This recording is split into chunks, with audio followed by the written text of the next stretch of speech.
Hi, this is Carlos Garcia with Eng Garcia Properties. Welcome back to our video blog. We're here in Washington, D.C. We sell homes in D.C., Maryland, and Virginia. We work with first-time home buyers or trade-up buyers, just about any buyer, and also lots of sellers. We're selling about a dozen properties a month at this point, and we're one of the fastest-growing teams in the Mid-Atlantic region in real estate sales.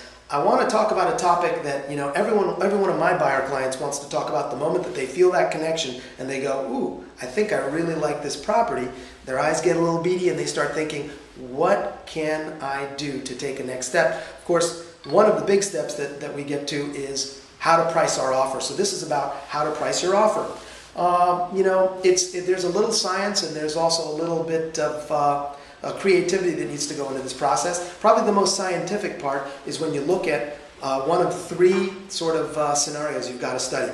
The marketplace.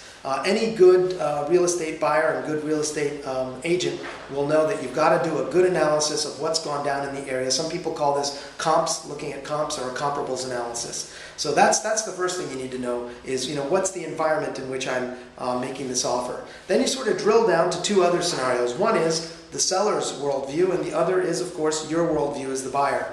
If you've got a good agent, then what that person is doing is collecting information from the other side, little by little doing what they can with repeated calls and communications into the other side to get day by day as much information, bits and pieces, as can come through.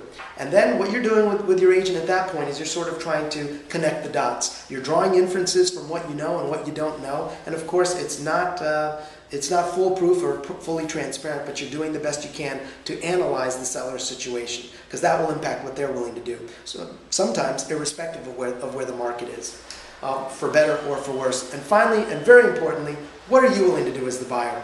One of the things I like to ask my buyer clients is, on a continuum, where do you fall? Are you that person who's passionate about the house and must get it and must make sure that you end up with it? Or are you that cool, calculating investor who needs to steal the property, and if you can't steal it at an amazing price, then you're not satisfied? Or do you fall somewhere in between? More likely that's where you are. It's very important to really think about yourself, reflect on this, and determine where you are on that continuum. And that answer, where you are on that continuum, should drive your strategy also in great part, and should help you determine where you want to be price-wise. If you want to discuss this in greater detail, please give us a call. We have some of the top buyer agents in the region, the top two best agents at the #1 firm in DC, which is our firm, are on our team.